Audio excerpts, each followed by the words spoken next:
Hey everybody, welcome back to learn to compete. My name is Hardev Singh Thakur और आज हम करने वाले हैं KVS PGT economics MCQ series की 10th वीडियो। इस वीडियो में हम एनवीएस के 2022 के दिसंबर में जो एग्ज़ाम हुआ है उसके एमसीक्यू जो हैं कंप्लीट कर लेंगे। तो शुरू करते हैं।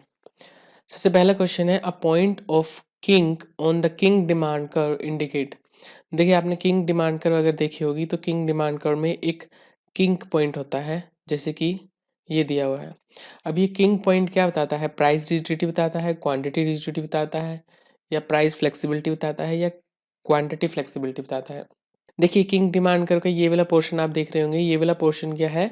इलास्टिक है, और ये वाला पोर्शन जो है वो कंपैरेटिवली इन इलास्टिक होता है। इसका मतलब क्या है कि अगर हमारा प्रोड्यूसर अपना प्राइस इंक्रीज करने की कोशिश करेगा तो उसके जो कॉम्पिटिटर हैं वो उसे फॉलो नहीं करते। ठीक है, अब वो उसे फॉलो नहीं करेंगे तो अगर वो प्राइस इंक्रीज करता है तो क्वांटिटी जो है कम हो जाएगी, यानी कि जो क्वांटिटी वो सेल कर रहा है वो कम हो जाएगी। यहाँ पे डिमांड कर्व इसलिए क्या होती है? ज़्यादा इलास्टिक होती है। इस पॉइंट के बाद डिमांड कर्व इन इलास्टिक होने का क्या मतलब है कि अगर हमारा कॉम्पिटिटर प्राइस कम करता है तो उसके जो कॉम्पिटिटर हैं वो भी अपना प्राइस कम कर देंगे, और इससे क्या होगा? अगर वो सोच रहा था कि प्राइस कम करके क्वांटिटी बढ़ा लेगा तो ऐसा नहीं हो पाएगा, क्योंकि बाकी जो कॉम्पिटिटर हैं उन्होंने भी अपना प्राइस कम कर दिया है, इसलिए उसकी क्वांटिटी में ज़्यादा चेंज यहाँ पे नहीं आता। इसीलिए ये डिमांड कर यहाँ पे क्या होती है? इन इलास्टिक होती है। तो ये एक तरीके से क्या बताती है? प्राइस रिजिडिटी बताती है, क्योंकि हमारा जो प्रोड्यूसर है वो प्राइस को चेंज नहीं कर सकता। अगर चेंज करता है तो बाकी कॉम्पिटिटर उसे फॉलो नहीं करेंगे। इससे क्या होगा कि उसने अकेले ने तो प्राइस बढ़ा दिया लेकिन बाकियों ने प्राइस बढ़ाया नहीं, तो इसकी सेल कम हो जाएगी। इसीलिए प्राइस नहीं बढ़ाता। प्राइस कम भी ये इसलिए नहीं करता क्योंकि अगर ये प्राइस कम करेगा तो बाकी सब कॉम्पिटिटर प्राइस कम कर देंगे, और उससे क्या होगा? सबका प्राइस कम हो गया तो क्वांटिटी में चेंज नहीं आएगा। तो इसीलिए यहाँ पे आंसर हो जाएगा option A. Next question, identify the incorrect statement. Incorrect statement हमने बतानी है। Land includes all free gift of nature. ये बात बिल्कुल सही है। इकोनॉमी में हम जो लैंड टर्म का यूज़ करते हैं, लैंड टर्म का मतलब होता है all free gift of nature, यानी नेचर ने जो हमें फ्री ऑफ कॉस्ट अवेलेबल कराया है सामान। Land is fixed in supply, ये भी बात बिल्कुल सही है। लैंड फिक्स मात्रा में है हमारे पास, यानी लैंड की सप्लाई जो है वो फिक्स्ड है। Wages are the price paid for use of labour, ये भी बिल्कुल सही स्टेटमेंट है कि हम लेबर को जो यूज़ करते हैं उसके बदले में उन्हें जो हम प्राइस पे करते हैं उसे वेजिस कहा जाता है। Labour is a passive factor of production, ये बात बिल्कुल गलत है। Labour is an active factor of production. Labour का सीधा सीधा प्रोडक्शन में रोल होता है। तो ये जो स्टेटमेंट है ये इनकरेक्ट हो जाएगी, क्योंकि हमसे इनकरेक्ट स्टेटमेंट पूछी है, इसलिए यहाँ पे ऑप्शन 4 करेक्ट आंसर हो जाएगा। Next question, golden age hypothesis is concern with. देखिए, हमें पता है जॉन रॉबिन्सन ने हमें गोल्डन एज हाइपोथेसिस दी थी। ओके, उन्होंने क्या कहा था? जब warranted rate of growth natural rate of growth के इक्वल होगी तो उसे हम गोल्डन एज कहते हैं। इसका क्या मतलब है? इसका मतलब है इकोनॉमी में जो कैपिटल रिसोर्सेज हैं वो भी फुली एम्प्लॉयड है, और लेबर भी जो है वो भी फुली एम्प्लॉयड है, यानी कि ऑल नेचुरल रिसोर्सेज जो हैं वो फुली एम्प्लॉयड है, और वारंटेड ग्रोथ रेट किसके इक्वल है? नेचुरल ग्रोथ रेट के इक्वल है। अभी वारंटीड रेट ऑफ ग्रोथ क्या होती है, नेचुरल रेट ऑफ ग्रोथ क्या होती है, इसकी बात हम हैरड वाली वीडियो में कर चुके हैं। हैरड डॉमर मॉडल की वीडियो अगर आपने नहीं देखी है, ऊपर आई बटन में दिया होगा, वहाँ पे जाके आप देख सकते हैं, या फिर ग्रोथ एंड डेवलपमेंट वाली प्लेलिस्ट में जाके भी आप हैरड डॉमर मॉडल की वीडियो देख सकते हैं। तो यहाँ पे जो आंसर हो जाएगा वो ऑप्शन 4 हो जाएगा। Next question, forward and backward linkage were propounded by. देखिए, फॉरवर्ड और बैकवर्ड लिंकेज दिया था हमें हिस्टमैन ने। हिस्टमैन क्या कहते थे कि हमें अनबैलेंस ग्रोथ को फॉलो करना चाहिए। देखिए, फॉरवर्ड लिंकेज का मतलब क्या होता है कि अगर आपने मान लीजिए किसी भी इंडस्ट्री को ग्रो किया, अब इस इंडस्ट्री के ग्रो होने से चाहे इसका मटेरियल का यूज़ करके या फिर इस इंडस्ट्री का यूज़ करके आगे कोई अनदर इंडस्ट्री ग्रो कर रही है, तो इसे तो हम कहेंगे फॉरवर्ड लिंकेज। और बैकवर्ड लिंकेज हम कहेंगे कि इस इंडस्ट्री के ग्रो होने में कुछ रॉ मटेरियल यूज़ हो रहा होगा। अब क्योंकि ये इंडस्ट्री ग्रो कर रही है तो ज़्यादा रॉ मटेरियल यूज़ होगा, तो जो इंडस्ट्री रॉ मटेरियल बना रही है वो भी ग्रो होगी। तो एक तरीके से जो रॉ मटेरियल प्रोवाइड कर रही है वो इंडस्ट्री ग्रो हो रही है, उसे हम कह रहे हैं बैकवर्ड लिंकेज। ठीक है, और इस इंडस्ट्री के ग्रो होने की वजह से कोई दूसरी इंडस्ट्री ग्रो हो रही है, चाहे वो इसके रॉ मटेरियल की तरह यूज़ कर रही हो, चाहे वो इसे ट्रांसपोर्ट की तरह यूज़ कर रही हो, किसी भी तरीके से इस इंडस्ट्री का यूज़ करके कोई अनदर इंडस्ट्री ग्रो कर रही है आगे, या फिर ये इंडस्ट्री किसी और इंडस्ट्री को आगे प्रोडक्शन में हेल्प कर रही है, तो उसे हम फॉरवर्ड लिंकेज कहते हैं। और हिचमैन का कहना था कि हमें उसी इंडस्ट्री को ग्रो करना चाहिए जिसकी फॉरवर्ड और बैकवर्ड लिंकेज ज़्यादा हो, यानी कि जिसकी टोटल लिंकेज ज़्यादा हो। फॉर एग्जाम्पल रेलवे, अगर हमारा रेलवे ग्रो करता है तो इससे क्या होता है, स्टील इंडस्ट्री ग्रो करती है, क्योंकि हमें पता है कि रेलवे ट्रैक बिछाने में, रेलवे कंपार्टमेंट बनाने में स्टील का यूज़ होता है। ओके, वहीं पे जब रेलवे ग्रो करता है तो उसकी वजह से अनदर इंडस्ट्री भी ग्रो करती है, क्योंकि ट्रांसपोर्ट के लिए उनको एक मीडियम अवेलेबल हो जाता है। तो कोल इंडस्ट्री भी इसकी वजह से ग्रो करती है। तो जो रेलवे है वो और इंडस्ट्री को ग्रो करने में हेल्प करता है। तो रेलवे की फॉरवर्ड और बैकवर्ड लिंकेज ज़्यादा होती है, इसीलिए हमें रेलवे को ग्रो करना चाहिए। हिचमैन अनबैलेंस ग्रोथ को इसलिए फॉलो करते थे क्योंकि इनका कहना था कि हमें सिर्फ वही इंडस्ट्री ग्रो करनी चाहिए जिनकी फॉरवर्ड और बैकवर्ड लिंकेज हो। जिन इंडस्ट्री की लिंकेज नहीं है उनको ग्रो करके कोई फ़ायदा नहीं है, क्योंकि उनके ग्रो होने से और इंडस्ट्री ग्रो नहीं होगी। तो इसलिए हिचमैन ने कहा था कि हमें सिर्फ उन्हीं इंडस्ट्री पे फोकस करना चाहिए जिनकी टोटल लिंकेज ज़्यादा है, यानी कि forward linkage and backward linkage ज़्यादा है। तो यहाँ पे जो आंसर हो जाएगा वो ऑप्शन 2 हो जाएगा। Next question, anticipation of increase in the rate of inflation will cause. देखिए, रेट ऑफ इन्फ्लेशन जो होता है वो दो टाइप का होता है, एक होता है एंटिसिपेटेड और एक होता है अनएंटिसिपेटेड। एंटिसिपेटेड इन्फ्लेशन का मतलब क्या है कि वो इन्फ्लेशन जिसका ऑलरेडी आपको आशंका है कि इन्फ्लेशन आने वाला है, यानी लोगों को पता है कि आने वाले टाइम में इन्फ्लेशन आने वाला है, तो इसी तरीके से वो अपने वेजिस एडजस्ट करेंगे, इसी तरीके से वो प्रोडक्ट की डिमांड करेंगे। ठीक है, और उसी के अकॉर्डिंग हमारा प्रोड्यूसर भी प्रोडक्ट बनाएगा, यानी उसे पता है कि उसके प्रोडक्ट का दाम आने वाले टाइम में इंक्रीज होने वाला है। तो इससे क्या होगा, reduction in normal rate of unemployment, यानी कि अनएम्प्लॉयमेंट कम हो जाती है लॉन्ग रन में, क्योंकि हमारा प्रोड्यूसर प्रोडक्शन बढ़ाता रहता है चाहे उसकी सेल अभी कम भी हो, क्योंकि उसको पता है कि आने वाले टाइम में इन्फ्लेशन आने वाला है, यानी कि उसके प्रोडक्ट का प्राइस इंक्रीज होने वाला है। तो यहाँ पे जो आंसर हो जाएगा वो हो जाएगा option 3। Next question, identify the correct chronological order of the following. हमें इनका क्रोनोलॉजिकल ऑर्डर बताना है। Keynes consumption function, life cycle hypothesis, relative income hypothesis and Friedman's permanent income hypothesis. देखिए, केन्स कंजम्पशन फंक्शन का हमें पता है ये 1936 में आया था। रिलेटिव इनकम हाइपोथेसिस आई थी 1949 में, जो हमें डजनबेरी ने दी थी। फ्रीडमैन की परमानेंट इनकम हाइपोथेसिस आई थी 1957 में। उसके बाद लाइफ साइकिल हाइपोथेसिस आई थी, जो कि हमें दी गई थी एंडो मोडग्लानी के द्वारा।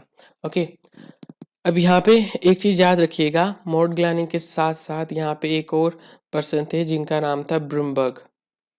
इन्होंने इस हाइपोथेसिस को फॉर्मुलेट करने में हेल्प की थी मोडग्लानी की। अब हुआ क्या था, अगर आप गूगल पे चेक करेंगे तो ये लाइफ साइकिल हाइपोथेसिस 1950s में बताई हुई है।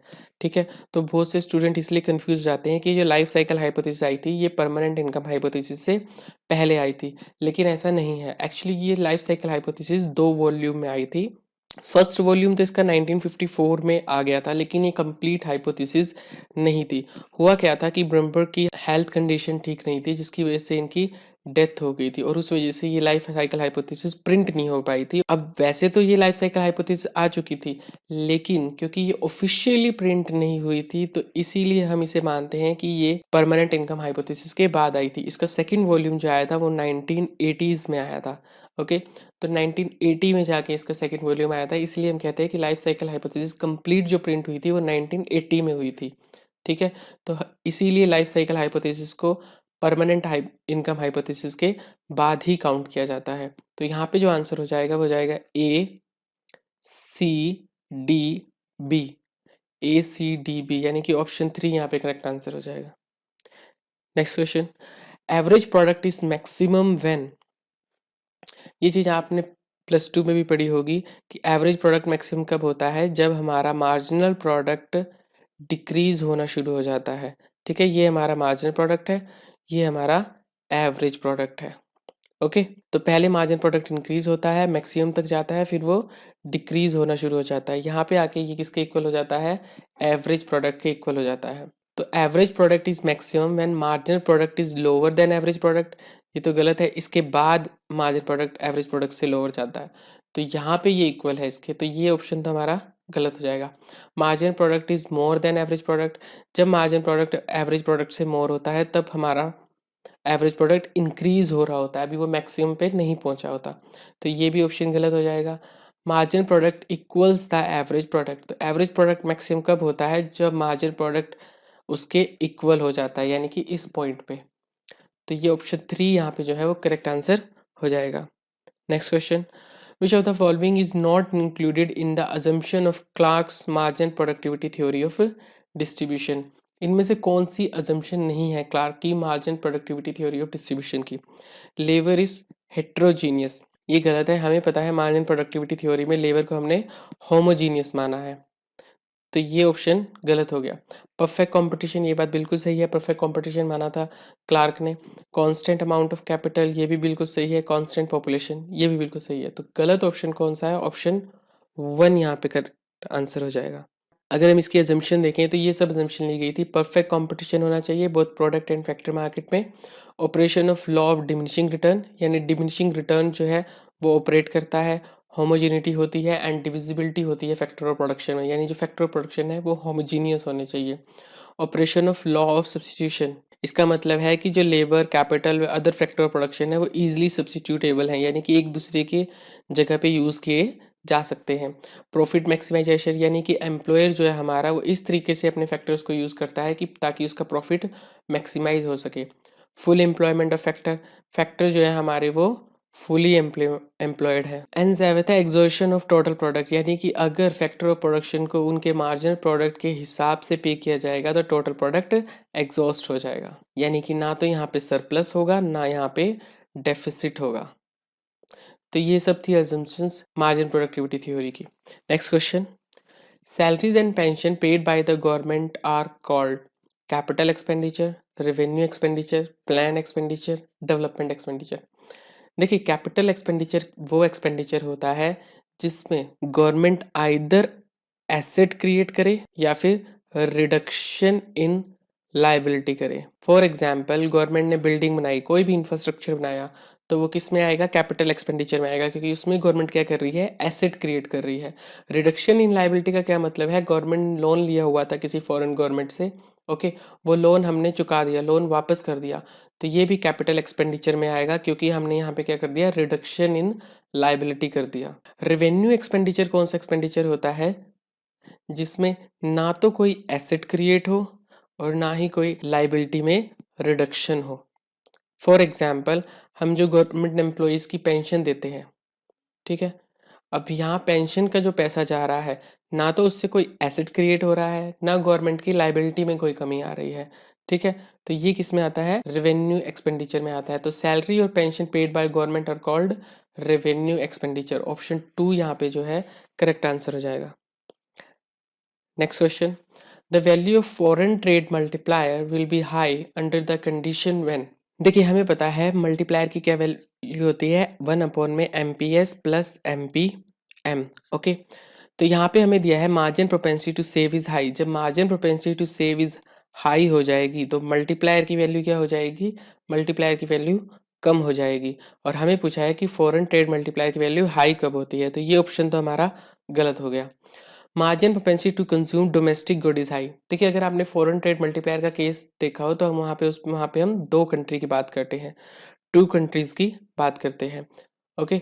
अब margin propensity to consume domestic good is high है, अब डोमेस्टिक गुड की मार्जिन प्रोपेंसिटी टू हाई है, इसका मतलब है कि हम डोमेस्टिक गुड का यूज़ कर रहे हैं, इम्पोर्ट हम नहीं कर रहे, okay.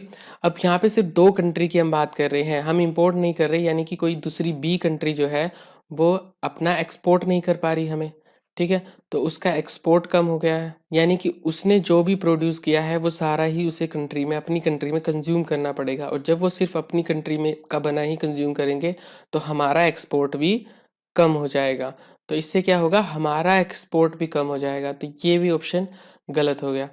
Margin propensity to import is high, मैंने आपको बताया है मार्जिन प्रोपेंसिटी टू सेव और मार्जिन प्रोपेंसिटी टू इम्पोर्ट अगर हाई होगा तो मल्टीप्लायर की वैल्यू कम हो जाएगी।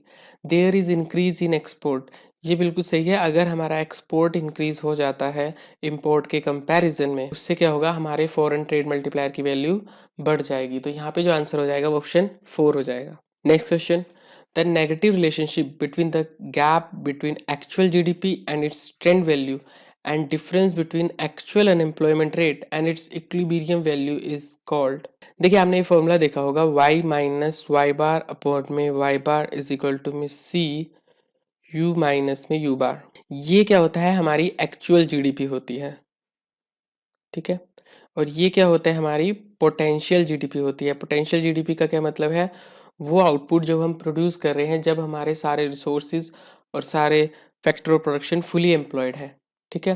तो एक्चुअल जीडीपी और पोटेंशियल जीडीपी के बीच में डिफरेंस, यानी कि कह सकते हैं एक्चुअल जीडीपी और इट्स ट्रेंड वैल्यू के बीच में जो डिफरेंस बता रहा है, एंड एक्चुअल अनएम्प्लॉयमेंट रेट, ये म्यू क्या होता है, एक्चुअल अनएम्प्लॉयमेंट रेट होता है।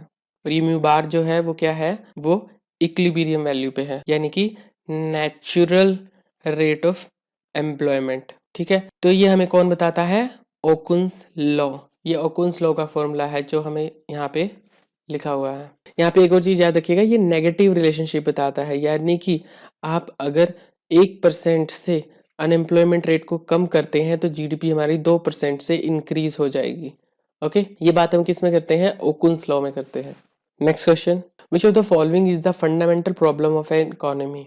किसी इकोनॉमी की फंडामेंटल प्रॉब्लम इनमें से कौन सी होती है, economic welfare, exchange, scarcity of resources and multiplicity of wants, decision making bye the government.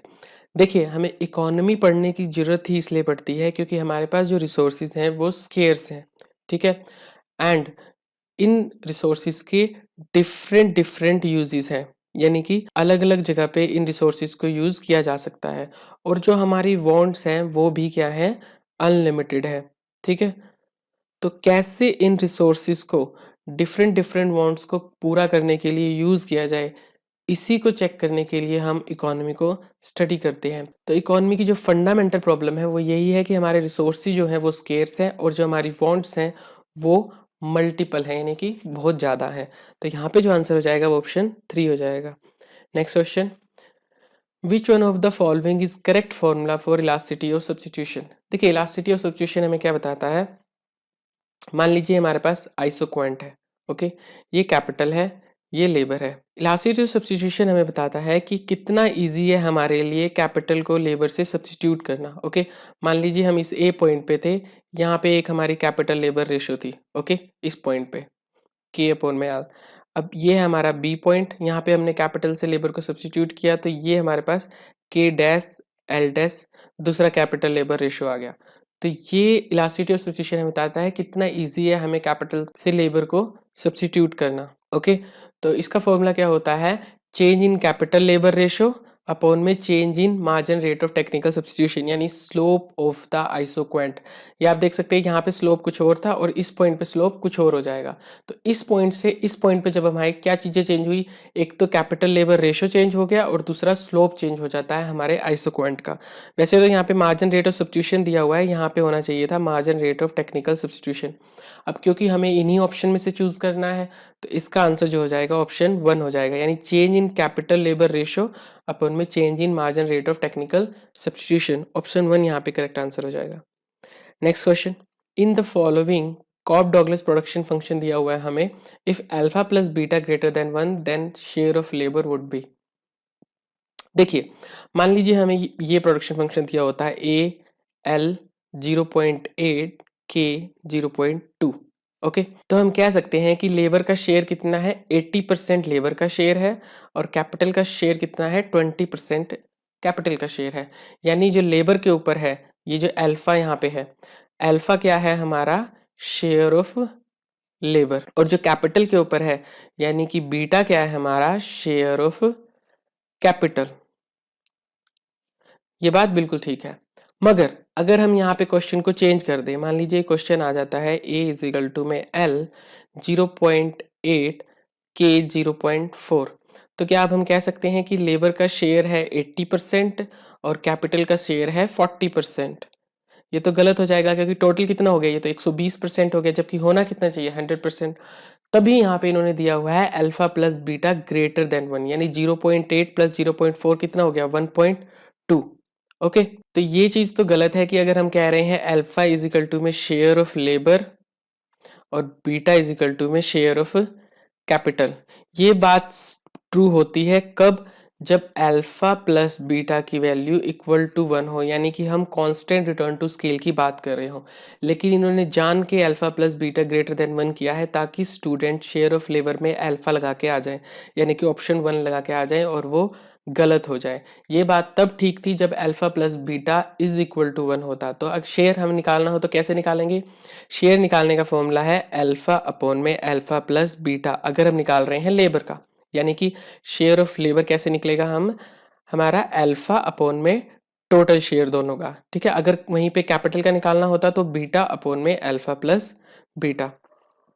अब अगर हम यही वाला केस देख ले, जब अल्फा जो है हमारा 0.8 है और बीटा जो हमारा है वो 0.4 है, ठीक है, यानी अल्फा प्लस बीटा जब ग्रेटर देन 1 है, तो लेबर का शेयर कितना हो जाएगा, 0.8 अपॉन में 0.8 प्लस 0.4 इज इक्वल टू में 0.8 अपॉन में 1.2, पॉइंट से पॉइंट गया, 4 दूनी 8, 4 तीन 12, तो ये कितना आ जाएगा 0.66, यानी कि लेबर का शेयर कितना है 66%। ओके, वहीं पे अगर ये हमें मान लीजिए ऐसे दिया होता, Q इज इक्वल टू में A L की पावर 0.8 K की पावर 0.2, यानी कि alpha plus beta is equal to 1 दिया होता, तब लेबर का शेयर हम निकालें तो कितना आएगा 0.8 अपॉन में 0.8 प्लस 0.2 इज इक्वल टू में 0.8 अपॉन में 1। तो आप देख सकते हैं ये 80% आ रहा है। तो अगर अल्फा प्लस बीटा 1 है तब अल्फा अपॉन में अल्फा प्लस बीटा और अल्फा ये दोनों वैल्यू इक्वल होती है। या तो आप डायरेक्ट लिख दीजिए लेबर का शेयर जो है वो अल्फा है, या फिर लिख दीजिए अल्फा अपॉन में अल्फा प्लस बीटा। ये दोनों वैल्यू सेम होगी अगर alpha plus beta equal to 1 है। ओके, लेकिन alpha plus beta greater than 1 हो गया तो ये दोनों वैल्यू अलग अलग हो जाती है। इसीलिए ये वाला फॉर्मूला जो है वो हमेशा ठीक रहता है, लेकिन ये जो है ये तभी ठीक होगा जब alpha plus beta equal to 1 होगा। ओके, तो ये आपने याद रखना है। तो यहाँ पे जो आंसर हो जाएगा शेयर ऑफ लेबर का क्या हो जाएगा, अल्फा अपॉन में अल्फा प्लस बीटा, यानी कि option 3। Next question, product differentiation. Product differentiation का मतलब क्या होता है कि हर फर्म का प्रोडक्ट जो है वो अलग अलग है। Is relevant to which set of following market form, किस मार्केट फॉर्म के लिए ये प्रोडक्ट डिफरेंशिएशन वाली टर्म जो है वो रेलेवेंट होती है। ओके, तो इनमें से दो चीज़ तो निकाल दीजिए। मोनोपोली, क्योंकि प्रोडक्ट डिफरेंशिएशन तो मैटर ही नहीं करता क्योंकि सिंगल फर्म होती है मोनोपोली केस में, तो जहां भी मोनोपोली है वो तो बाहर हो गया, ये भी बाहर हो गया और ये भी बाहर हो गया। बची कौन सा है हमारे पास ऑप्शन, ऑप्शन 3, यानी कि monopolistic competition, oligopoly and oligopsony. Oligopoly और ओलिगोपोसोनी में क्या डिफरेंस है? ओलिगोपोली में क्या होता है कि ओलिगोपोली में सम बिग फर्म्स होती हैं, ठीक है, कुछ बड़ी फर्म होती हैं इसमें। ओलिगोसोनी में क्या है, सम बिग बायर्स होते हैं, कुछ बड़े बायर्स होते हैं इसमें। ओलिगोपोली में कुछ बड़ी फर्म होंगी, बायर बहुत ज्यादा होंगे। ओलिगोसोनी में क्या होता है, सेलर ज्यादा होंगे लेकिन बायर कुछ बड़े बायर होंगे, थोड़े बायर होंगे। जैसे कि अगर हम अमेरिकन इकोनॉमी की बात करें तो वहां पे मैकडोनल्ड, बर्गर किंग और वेंडीज, ये 3 फर्म जो है वहां की मीट इंडस्ट्री की बायर है, ठीक है। ये 3 बड़े बायर हैं वहां की मीट इंडस्ट्री के। तो ये 3 फर्म जो है प्राइस को इन्फ्लुएंस करने में बहुत बड़ा रोल अदा करती हैं अमेरिकन इकोनॉमी में, ठीक है। अमेरिकन इकोनॉमी में मीट का प्राइस क्या रहने वाला है ये 3 बायर डिसाइड करते हैं, ठीक है। तो ये ओलिगोसोनी का केस है। तो यहाँ पे जो आंसर हो जाएगा ऑप्शन 3 हो जाएगा। Next question, लाफर curve major. लाफर curve क्या मेजर करती है? Total income and total expenditure, aggregate tax and aggregate non tax revenue, total tax burden and total payment burden, relation between tax rate and tax revenue. ये बिल्कुल सही option दिया हुआ है यहाँ पे। हमें लाफर कर्व क्या होती है, ये पे एक्स एक्सिस पे होता है हमारा टैक्स रेट और वाई एक्सिस पे होता है हमारा टैक्स रेवेन्यू। जैसे जैसे हम टैक्स रेट इंक्रीज करेंगे टैक्स रेवेन्यू बढ़ेगा, लेकिन एक पॉइंट के बाद टैक्स रेट अगर आप और इंक्रीज करेंगे तो टैक्स रेवेन्यू घटना शुरू हो जाता है। ये बताती है हमें लाफर कर्व। तो लाफर कर्व किस किस के बीच की रिलेशन बताती है, between tax rate and tax revenue. Option 4 यहाँ पे करेक्ट आंसर हो जाएगा। Next question, in A class of 100 student, 100 student की एक क्लास है, arithmetic mean of amount of pocket money is 35। हमें पता है मीन का क्या फॉर्मूला होता है, समेशन ऑफ एक्स अपॉन में एन। ओके, मीन हमें कितना दिया हुआ है 35, समेशन ऑफ एक्स हमें पता नहीं, यानी टोटल पॉकेट मनी का जोड़ हमें नहीं पता। टोटल नंबर ऑफ स्टूडेंट कितने दिए हुए हैं 100, तो हम कह सकते हैं कि टोटल पॉकेट मनी किसी क्लास की कितनी है, 3500 रुपये। सब बच्चों की पॉकेट मनी अगर हम ऐड कर दें तो वो कितनी है, 3500 रुपये है। If arithmetic mean of 25 for girls, girls के लिए पॉकेट मनी का अरिथमेटिक मीन है 25 रुपये, यानी कि ऑन एन एवरेज एक लड़की को 25 रुपये पॉकेट मनी मिलती है, एंड बॉयज के लिए है 50 rupees. Then the number of girls in the class, तो क्लास में कितनी गर्ल्स हैं ये हमने निकालना है। मान लीजिए गर्ल्स है हमारे पास x, तो बॉयज कितने हो जाएंगे, 100 माइनस x। ये नंबर ऑफ बॉयज हैं, ये नंबर ऑफ गर्ल्स हैं। और हमें पता है गर्ल्स की पॉकेट मनी का अरिथमेटिक मीन कितना है, 25, और मीन निकालने का फॉर्मूला क्या होता है, समेशन ऑफ x अपॉन में n। ठीक है, मीन कितना है गर्ल्स की पॉकेट मनी का, 25, सम हमें पता नहीं, टोटल नंबर ऑफ गर्ल्स कितनी है x, तो सम कितना आ जाएगा ये 25x। ये तो आ गया गर्ल्स की पॉकेट मनी का सम। ठीक है, इसी तरह बॉयज की पॉकेट मनी का सम अगर हम निकालेंगे तो वो कितना आ जाएगा, मीन कितना है 50, इनटू में टोटल बॉयज कितने हैं 100 माइनस x। ये बॉयज की पॉकेट मनी का सम है। और बॉयज की पॉकेट मनी का सम और गर्ल्स की पॉकेट मनी का सम अगर हम जोड़ दे तो 3500 रुपये होना चाहिए वो, यानी कि 25x plus 50 into 100 minus x किसके इक्वल होना चाहिए, 3500 रुपये के इक्वल होना चाहिए।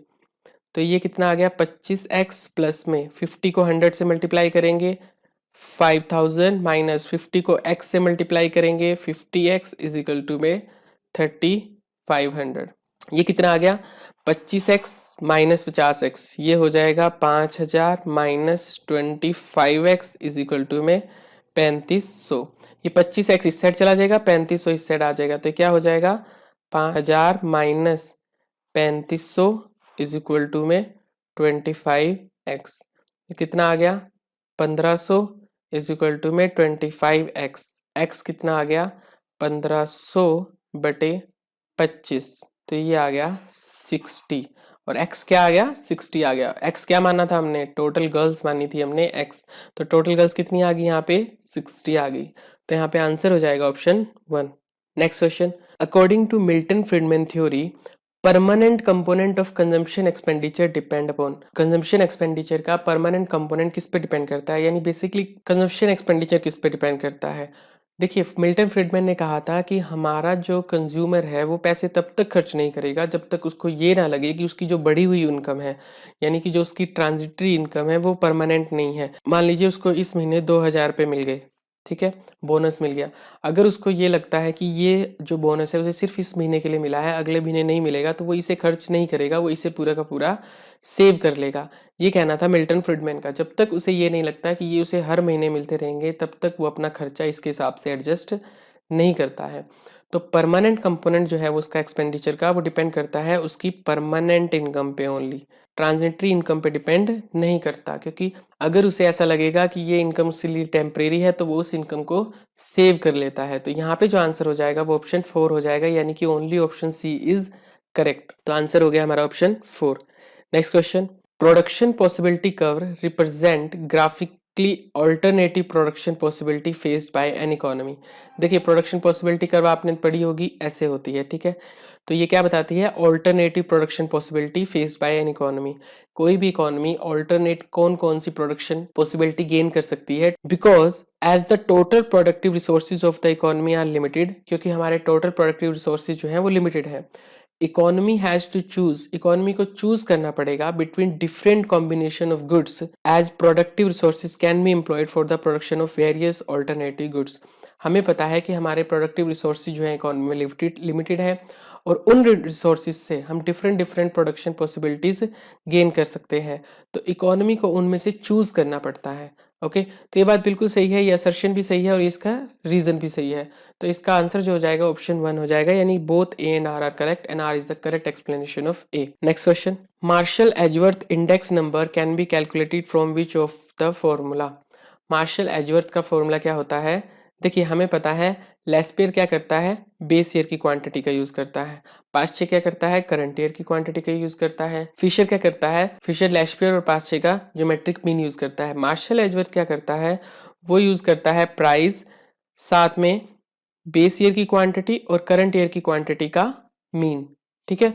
तो साथ में नीचे क्या आ जाएगा, P0 Q0 plus Q1 upon में 2 मल्टीप्लाई विथ 100। ये फॉर्मूला होता है मार्शल एंड एजोट का। ये 2 से हम यहाँ पे 2 काट देंगे तो बचा हुआ फॉर्मूला क्या रह गया हमारा, ये रह गया। ठीक है, तो यहाँ पे जो आंसर हो जाएगा वो ऑप्शन 1 हो जाएगा। Next question, financial inclusion is desirable to help weaker section of the society in the country. Financial inclusion का क्या मतलब है कि इकोनॉमी में ज़्यादा से ज़्यादा बैंकिंग सर्विसेज अवेलेबल हो, इकोनॉमी में लोन लेना इजीली हो, अवेलेबल हो लोगों के लिए। ठीक है, तो फाइनेंशियल इंक्लूजन से क्या होता है, लोगों को ईजिली लोन मिल जाता है, कंपनीज को इजीली लोन मिल जाता है, कैपिटल मिल जाती है, कम रेट ऑफ इंटरेस्ट पे मिल जाती है। तो इससे क्या होता है, वो ज़्यादा से ज़्यादा इन्वेस्टमेंट करते हैं। इन्वेस्टमेंट करने से क्या आता है, ज़्यादा जॉब आती है, और ज़्यादा जॉब आने से वेजेस मिलते हैं लोगों को, जिससे weaker section of the society की भी हेल्प होती है। ठीक है, तो ये भी बात बिल्कुल सही है, financial inclusion is desirable to help weaker section of the society in the country because investment activity needs to be promoted। क्योंकि इन्वेस्टमेंट एक्टिविटी को हमें प्रमोट करना चाहिए to facilitate access to development benefit to masses, ताकि जो development का benefit है वो मासिस तक यानी कि बहुत सारे लोगों तक पहुंचाया जा सके। तो ये असर्शन एंड रीजन दोनों ठीक दिए हुए हैं, तो यहाँ पे जो करेक्ट आंसर हो जाएगा ऑप्शन 3 हो जाएगा, यानी कि both A and R correct and R is the correct explanation of A. Next question, which among the following impose a greater burden on the poor than on the rich?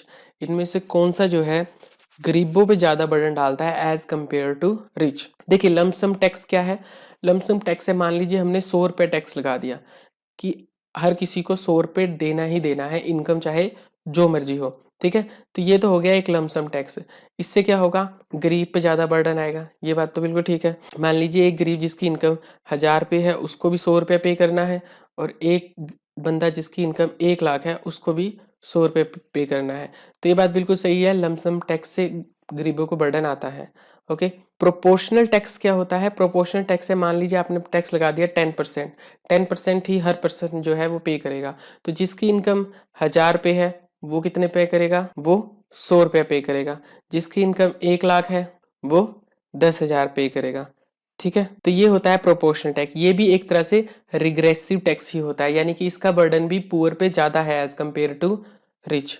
ठीक है, regressive tax कौन सा होता है, मान लीजिए poor आपने कह दिया जिसकी इनकम तो 1000 है वो 10% टैक्स देगा, जिसकी इनकम 1 लाख से ऊपर है वो 5% टैक्स देगा। यानी कि आपने एक तरह से गरीबों पे बर्डन बढ़ा रखा है, जिसकी इनकम कम है वो ज़्यादा टैक्स देगा और जिनकी इनकम ज़्यादा है वो कम टैक्स देंगे। ये रिग्रेसिव टैक्स होता है। लमसम टैक्स और प्रोपोर्शनल टैक्स ये दोनों ही रिग्रेसिव टैक्स का एक तरह से पार्ट है, लेकिन रिग्रेसिव टैक्स जो है वो बहुत ज़्यादा बर्डन डालता है पुअर्स पे। ओके, लमसम टैक्स और प्रोपोर्शनल टैक्स भी पुअर पे बर्डन डालेंगे, लेकिन रिग्रेसिव टैक्स के कंपैरिजन में कम डालेंगे, क्योंकि रिग्रेसिव टैक्स में हम क्या कर रहे हैं, पुअर पे टैक्स ज्यादा लगा रहे हैं और रिच पे टैक्स कम लगा रहे हैं। तो यहाँ पे जो आंसर हो जाएगा वो रिग्रेसिव टैक्स हो जाएगा। प्रोग्रेसिव टैक्स हम किसे कहते हैं, मान लीजिए किसी की इनकम अगर 1000 है, हमने उसको कह दिया कि आप 2% टैक्स देंगे, और जिसकी इनकम 1 लाख से ज्यादा है वो 10% टैक्स देगा। तो इसका इफेक्ट जो होता है रिच सेक्शन पे ज्यादा होता है। ठीक है, प्रोग्रेसिव टैक्स जो होता है वो इकोनॉमी के लिए अच्छा होता है, रिग्रेसिव टैक्स जो होता है वो पुअर पे ज़्यादा बर्डन डालता है। ओके, तो इसका आंसर जो हो जाएगा ऑप्शन 3 हो जाएगा। Next question, the price elasticity of demand is equal to 1 for demand curve which is. कौन से डिमांड कर्व के लिए प्राइस इलास्टिसिटी ऑफ डिमांड जो होती है वो इक्वल टू 1 होती है? हॉरिजॉन्टल लाइन, इसके लिए प्राइस इलास्टिसिटी ऑफ डिमांड की वैल्यू क्या होती है, इन्फिनिटी होती है। अपवर्ड स्लोपिंग लाइन, ये भी गलत है। वर्टिकल लाइन, इसके लिए प्राइस इलास्टिसिटी ऑफ डिमांड क्या होती है, 0 होती है। रेक्टेंगल हाइपरबोला, ये बात बिल्कुल सही है, रेक्टेंगल हाइपरबोला के लिए प्राइस इलास्टिसिटी ऑफ डिमांड की वैल्यू इक्वल टू 1 होती है। हमें पता है, अगर आपने पढ़ा हो तो आपको पता होगा, जब टोटल एक्सपेंडिचर पे कोई इफेक्ट नहीं पड़ता प्राइस के बढ़ने या घटने का, तब इलास्टिसिटी की वैल्यू क्या होती है, 1 होती है। ओके, अब मान लीजिए यहाँ पे हमारे पास डिमांड कर्व ऐसे दी हुई है, रेक्टेंगुलर हाइपरबोला। ओके, ये प्राइस है, ये क्वांटिटी है। ठीक है, ये P1 प्राइस है, ये Q1 क्वांटिटी है, और हमें पता है प्राइस इनटू क्वांटिटी क्या होता है, टोटल एक्सपेंडिचर होता है। ओके, तो इसके अंदर का जो भी एरिया है ये सब क्या है, टोटल एक्सपेंडिचर है हमारा। अब प्राइस मान लीजिए घट के कम हो गया, P2 हो गया, और क्वांटिटी बढ़ के Q2 होगी, तो ये अंदर का जो एरिया हो गया ये नया टोटल एक्सपेंडिचर हो गया। ठीक है। और हमें पता है रेक्टेंगुलर हाइपरबोला के अंदर आप जितने भी बॉक्स बना लीजिए सबका एरिया क्या होता है, सेम होता है। तो हम कह सकते हैं रेक्टेंगुलर हाइपरबोला जो डिमांड कर रहा है उसके अंदर टोटल एक्सपेंडिचर जो है वो सेम रहता है। और जब प्राइस के घटने या बढ़ने से टोटल एक्सपेंडिचर सेम रहे तो हम कह सकते हैं प्राइस इलास्टिसिटी डिमांड क्या होती है, इक्वल टू 1 होती है। अगर आपने ये डायग्राम देखा हो जिसमें यहाँ पे क्या होती है, इलास्टिसिटी लेस देन 1 होती है, यहाँ इक्वल टू 1 होती है और यहाँ इलास्टिसिटी ग्रेटर देन 1 होती है। ठीक है, तो यहाँ प्राइस आप कितना चेंज कर लीजिए टोटल एक्सपेंडिचर सेम रहता है और इलास्टिसिटी इक्वल टू 1 होती है। तो यहाँ पे जो आंसर हो जाएगा वो ऑप्शन 4 हो जाएगा। नेक्स्ट क्वेश्चन, हमें यहाँ पे मैच करना है, ये लिस्ट 1 दी हुई है, ये लिस्ट 2 दी हुई है। हैमिल्टन एंड एफलिस्ट, हैमिल्टन एंड एफलिस्ट ने क्या दिया था, इन्फेंट इंडस्ट्री आर्गुमेंट दिया था, यानी कि जो इंडस्ट्री इन्फेंट्स होती हैं, जो नई नई इंडस्ट्री होती हैं, हमें एक बार के लिए उनको फॉरेन कंपटीशन से बचा के रखना चाहिए। जब एक बार वो फ्लरिश करने लग गई उसके बाद हम उन्हें compete करा सकते हैं फॉरेन कंपनी से। ओके, मार्शल लर्नर ने क्या दिया था, हमें इलास्टिसिटी अप्रोच दी थी। इलास्टिसिटी अप्रोच का क्या मतलब है कि बैलेंस ऑफ पेमेंट डेफिसिट को इलास्टिसिटी अप्रोच से ठीक किया जा सकता है, यानी कि आप डिवैल्यूएशन से बैलेंस ऑफ पेमेंट को ठीक कर सकते हैं अगर elasticity of import plus elasticity of export greater than 1 है। ओके, हैबरलर ने क्या दिया था, हमें अपॉर्चुनिटी कॉस्ट दिया था। जैकोविनर ने क्या दिया था, trade creation and trade diversion effect दिया था। तो इसका आंसर क्या हो जाएगा, 2, 3, 4 एंड 1। 2, 3, 4, 1 यानी कि ऑप्शन 1 यहाँ पे करेक्ट आंसर हो जाएगा। Next question, the 12th plan cover the period, इसमें कुछ भी एक्सप्लेन करने वाली बात नहीं है। 12th 5 ईयर प्लान कितने से कितने तक था, 2012 से 2017 तक, यानी कि ऑप्शन 2 करेक्ट आंसर हो जाएगा यहाँ पे। Next question, who has measured consumer surplus with the help of indifference curve technique, indifference curve technique की हेल्प से कंज्यूमर सरप्लस को किसने मेजर किया था, जे.आर. हिक्स ने, यानी कि ऑप्शन 3 यहाँ पे करेक्ट आंसर हो जाएगा। Next question, a term financial liberalism is concerned with, देखिए फाइनेंशियल लिबरलिज्म का मतलब होता है कि आप बैंकिंग सेक्टर्स को थोड़ी ऑटोनॉमी दे रहे हैं, ठीक है, उनके ऊपर से कंट्रोल कम कर रहे हैं। तो ऑप्शन अगर हम देखें कंट्रोल बाय आरबीआई, कंट्रोल करना लिबरलिज्म में नहीं आएगा, तो यहाँ पे आंसर ये गलत हो जाएगा। डी कंट्रोल करना और डी रेगुलेशन करना फाइनेंशियल सिस्टम ऑफ इकोनॉमी के, ये बिल्कुल सही है, यानी कि ऑप्शन 2 यहाँ पे करेक्ट आंसर हो जाएगा। Next question, which of the following satisfy time reversal test but not factor reversal test, इनमें से कौन सा टेस्ट जो है टाइम रिवर्सल टेस्ट को तो सेटिस्फाई करता है बट फैक्टर रिवर्सल टेस्ट को सेटिस्फाई नहीं करता। देखिए लेस्पर इंडेक्स नंबर के बारे में हमने सुना है कि ये ना तो टाइम रिवर्सल टेस्ट को सेटिस्फाई करता है ना फैक्टर रिवर्सल टेस्ट को सेटिस्फाई करता है। पाश्चे भी ना टाइम रिवर्सल टेस्ट को सेटिस्फाई करता है ना फैक्टर रिवर्सल टेस्ट को सेटिस्फाई करता है। Marshall Edgeworth index number time reversal को सेटिस्फाई करता है बस फैक्टर रिवर्सल को सेटिस्फाई नहीं करता, तो ये इसका करेक्ट आंसर हो जाएगा। वहीं पे हम फिशर इंडेक्स नंबर की बात करें तो फिशर इंडेक्स नंबर को हम आइडियल इंडेक्स नंबर कहते हैं क्योंकि ये टाइम रिवर्सल टेस्ट को भी सेटिस्फाई करता है और फैक्टर रिवर्सल टेस्ट को भी सेटिस्फाई करता है। तो यहाँ पे जो आंसर हो जाएगा वो ऑप्शन 3 हो जाएगा। तो ये थे आज के क्वेश्चन। अब यहाँ पे हमारा दिसंबर 2022 में जो एनवीएस का एग्जाम हुआ है पीजीटी इकोनॉमिक्स का, वो कंप्लीट कर लिया हमने पेपर। ठीक है, आई होप आप लोगों को क्वेश्चन पसंद आए होंगे। मिलते हैं नेक्स्ट वीडियो में, तब तक बी सेफ, कीप लर्निंग। जय हिंद, धन्यवाद।